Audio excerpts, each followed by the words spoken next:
Hello, podcast world. It's Terrence Grundy, and it's June 15th, 2020.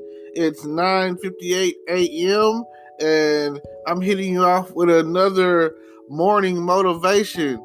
It's a good Monday, and I'm here to help you start your day, your week off, your life off right. I'm here to talk about something positive, and hopefully it will inspire you to do great things with your life.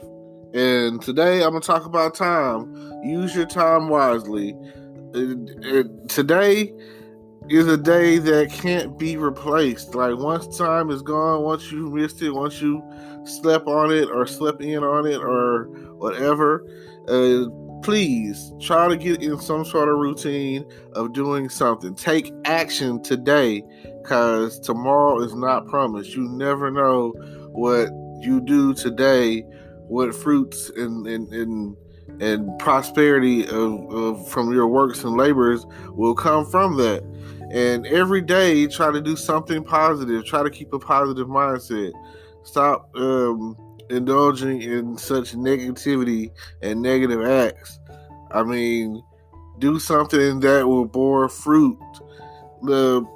What you put into something is what you're going to get out of it. You definitely want to go out and do something positive. Make use of the time that you are given, because when you don't use the time and you say, oh man, where has the time gone? And you're not planting seeds in your life that's going to bore fruit to the point where maybe your finances or your mental health or your physical health, it's called the compound effect. They say that if you do at least 10 push-ups every day, then it'll compound the efforts of like doing multiple push-ups. It'll be like, how can I put it? You do 10 a day, you will see the results. That's like, and then you'll go from that as a practice to upping it. 10 today, 20 the next day, 30 the next day, and so forth, if you can. But if you can't, just start off with doing 10 a day, and I promise you, you will see a drastic change. Like, you've got to plant those seeds. You'll start seeing your arms form and your muscles form and your stomach tighten from not just doing push-ups. And then they say do like 10 sit-ups a day, 10 crunches a day. Do something of that nature so that the compound effect will take form. So that way you can see that this is what I'm getting out of this. This is working for me. And I definitely want to keep trying and keep putting it out there to the point where, like I say, this is something that I want. This is something that I need to happen. I need to take place in my life. And I want to make a change. Like Michael Jackson said, I'm gonna make a change. So please do something positive with your life. They say read a book, learn a new word, do something. I think the number is 10,000 steps in a day. I don't really have one of those watches that calculates that, but there's certain days where I try to, I make the attempt. It's definitely, if energy is created, like, you can create energy. If you start something or whatever and you're creating that energy, it gives you energy, because energy is never, it never goes away. You know what I mean? It's transferable. It's just like someone who has a headache or somebody who calls and vents to you. Next thing you know, they're feeding you that negative energy, and now you have negative energy in your atmosphere, your corner, and your element. I whenever I talk to someone, I always say, "Tell me something good. Tell me something good." Yeah. I always say that, because I don't really want to hear negative stuff. I'm not one of those people that I want to hear. I don't want to hear somebody call and say that they were going to argue with their moms or their boyfriend or girlfriend, and they had a physical altercation, or that somebody cut them off at the light, or anything of that nature. Like, you don't want to spiral. You don't want anything to interrupt the positive energy. If it's sunny outside, be happy. If it's raining outside, be happy. I'm at a point where I try to stay happy, but my emotions kind of fluctuate, because if you're watching television and sad stuff is happening or whatever, it's okay. That kind of affects you too, I feel, but it's okay. It's just TV. And there's times where right now I'm watching whatever I want, really. I'm running through TV shows because I have the time to do it right now. So the TV show that I am currently watching is Chicago PD, and it's emotionally, it's all over the place. I just watched the episode this morning, and it had to do with a guy killing these two little black boys, his kids, and they were like, it was a gang robbery gone wrong, and he was part of the gang. He was like the first lieutenant of the gang, and his friend or whatever was like the shot caller. So it just goes to show. Then the kid that the guy killed was the shot caller, the head guy, the boss, whatever you want to call him. Chief, all of that. His nephew was one of the guys that got killed. And he killed them because they were basically witnesses. And it just kind of, one of the detectives or whatever, just kind of took him down. And, they used like this new facial recognition software. And after they used it, they arrested the wrong guy, black guy, of course. And then they go back and talk to the tech, because that's when they had found out that the guy wasn't the guy that killed the kids. They got the wrong guy. And when they were using the tech, the facial recognition software that they were using, the guy was him and their boss and swore by it. Like, oh yeah, we're going to get them with this software, so they can identify pretty much anyone. It has this large database of people. So they get a hit, they go and get the guy, but like Hank, like the group or whatever called intelligence, out of Chicago or whatever, precinct 21, and that's where Al Capone used to pretty much run. And anyway, like I say, check out the show, Chicago PD. It's a really good show. I recommend it, along with all of Dick Wolf's other shows like Law and Order SVU and Chicago Fire, Chicago Med, FBI Most Wanted, all of those. And I also recommend all the NCIS shows, even though they're not his. NCIS Los Angeles, NCIS New Orleans. If you're an action guy, I'm an action comedy guy.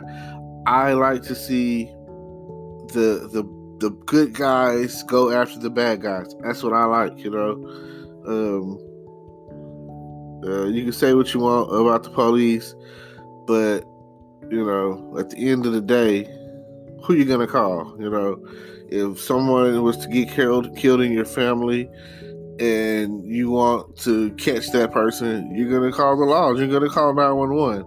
I had made a joke saying that if I call 911 at this day and age, sometimes it feels like I want to call the fire department. I feel like if something's wrong with me, the fire department is helping me from. They're there to serve to the extent of we're just here to help. Like they're not gonna come in with guns. They might come in with axes and chop the door down. And if you get in a wreck, they come in with the jaws of life. Like, I feel like the fire department doesn't get as much praise as is needed, because they come in no matter what. If First, it might be the EMT people. Then you might see a fire truck because you never know, what's going on as far as the household. Might be a gas leak. It might be a fire or something. So, fire department is pretty much coming regardless. If a wreck happens, they're calling the fire department. They're getting them out of there with the jaws of life or whatever they got to do. That's the fire department. To me, is as public service go. They're probably the main ones that have to deal. Like, if a building is on fire, they're rushing in to save lives. That's what they do. And I've only seen a few episodes of the Chicago Fire Show because, like I said, they're tied in together, all those Chicago shows. And each show has like family ties. Like, oh, my brother is a detective, and the brother of the detective is like a doctor, and then you have a guy who's a detective who has a sister who's a firefighter. So all those shows are so tied together in the city of Chicago, which I'm not interested in living in Chicago at all because, man, Chicago seems like one of the tougher cities to, when they say Southside Chicago, I don't think I'm equipped or ready for that. And it's just like, I go to California, and if I'm in the Bay Area, they say Oakland. Oh my God, I hear, just, I don't want to get shot. Then the same thing with Los Angeles or whatever. They say the jungles or whatever, you you can't get in there unless somebody know you. And same thing in like South Dallas, let's see, certain parts of New Orleans, New Orleans already has a bad rep, so, and then, that pretty much is, there's always that one territory that you really don't want to go through, and that's pretty much in any city, town, or whatever. And hopefully times will change, because I see things happening on the news ever since the George Floyd thing happened, and I'm seeing all the gangs coming together, tying their flags together, and I've never understood gang. I never understood gangs. That's just like. But anyway, back to the point I was making. They were saying that the software that they were using was in the beta stages, it was in the testing stages, and the technician guy, whether they caught the wrong guy using that software or whatever, which it was kind of hard because everything about the case was saying that was the guy. That's the thing. First, he was in the area at the time. Then it's like he had a green duffel bag. That's where that's what the guy used to get the stuff out of the apartment. Out of the house. So it seemed as if he was the guy. So then they went and asked if people know him, and they were already dealing with the gangs who wanted to do street justice. So what they did is show this picture, and a guy who had like some misdemeanor traffic ticket warrants type stuff, he turned himself in so that he could be in county with the guy after they had charged him or whatever. Because there you can hold him, you can be held up to 48 hours. So they put him in county, and hours later, he didn't make it through the night because they basically tried to kill him. So they stabbed him up, poked him up, and he went to the hospital, Chicago Med, and they put him in a medically induced coma, and later on in the episode he died. Come to find out, he wasn't the right guy. That's when they went to the tech guy and was like, you swore by this tech biometric facial recognition thing or whatever.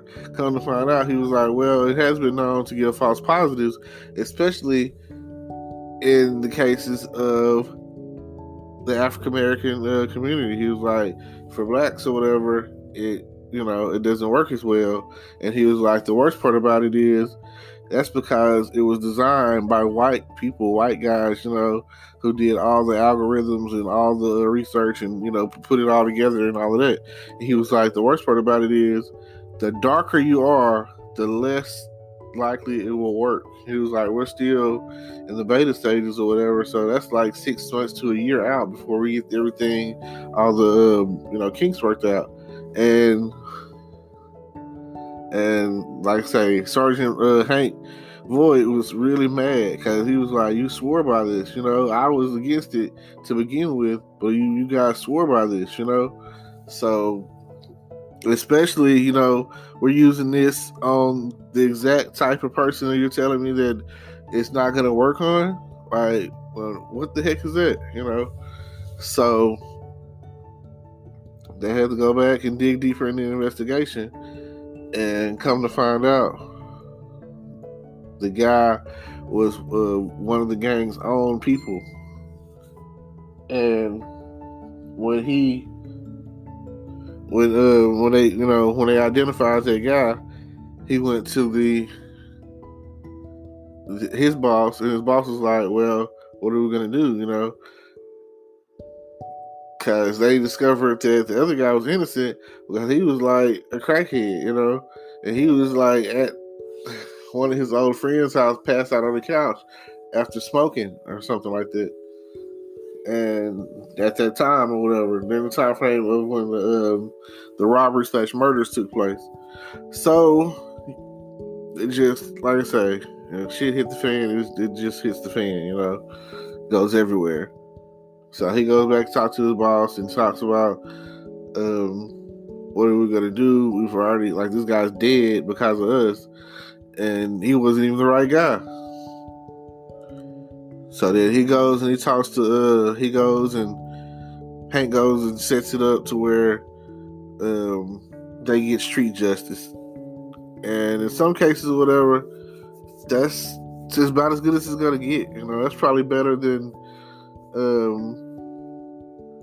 it's probably like street justice or whatever, street justice with vigilantes. Like, we have Batmans out there, and he I don't know. Anyway, street justice is this, and this is what happened.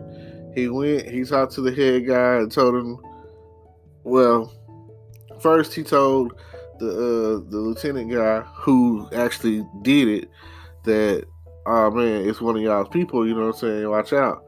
So he was like, so next thing you know, he goes and he moves the guns and drugs and money or whatever that he had in the green duffel bag.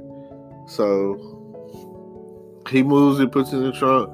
The police get a hold to it, and he meets up with the head guy and was like, yeah, this is who did it, lieutenant, because they took pictures and everything. And later that night, he was like, we're going to take care of it, So he comes around, and next thing you know, they just start beating his ass. They jumped him and everything. And I mean, he knew what he was doing, right? So, but the guy deserved it. So next thing you know, like, they beat him and threw him in the trunk of a car, and then they drove off. And then the next morning, they found him somewhere in the park, I guess, the grass or wherever he was at. And, they had the white sheet over him, and one of the detectives came and looked at it and was like, yeah, that's him, and walked off. At the same time, the superintendent of police was talking about how well the software and the program worked, the facial recognition program worked, and how in the upcoming years they'll be using it. So, politics, right? It's all a lie. Somebody's always out there to cover their ass. CYA, cover your ass. And you just never know what political views that they have and what agenda they have. And hopefully at the end of this year and the beginning of next year, it'll be no more Trump. I can't tell you who to vote for, but I can definitely tell you who not to vote for. Oh man, if you want things to get worse or be worse like how they've been for the past 4 years, making America great again, as they say, then do what you want to do, right? I can't stop you. I can't tell you anything, but I can say a few things, and it's for the things that I've heard to be true um, about Donald Trump. I just can't believe him not getting impeached. That right there will kind of make the party look bad. Oh man, they won't want to deal with us, our Republican Party, for a while because we let this fool come in here and mess things up after having a good president for a good 8 years. So yeah, it's crazy. And then you just never know. I would like to say this. Don't forget to look at my descriptions and click on my links to see what I got going on. Like, comment, subscribe on my YouTube channel. Subscribe to the podcast channel and any other channels out there that are streaming. Spotify and Apple and whatever I got going on. And also, I have merchandise I'm putting out. So if you're interested, it's in the link below. And I just want to say, hopefully, something I said was a touch of motivation for you. Hopefully, it helps your day to be a better day, a brighter day, a holiday. And thank y'all for listening. Peace. I'm out. Today is your lucky day. Today is the day that our $3 website works for you, paying you directly to your PayPal daily. Imagine $3 ongoing continuous payments to your PayPal account. Imagine falling asleep and waking up to $300 in your PayPal account. How would this make you feel? How could this help you? What bills could you pay? What kind of fun could you have? What does that retirement look like now? All for a one-time payment of $3. This website is DFY done for you, fully built and completely hosted, and never stops collecting payments for you. You have spent $3 on coffee on a regular, but that coffee won't help you create multiple streams of income. Click the link below.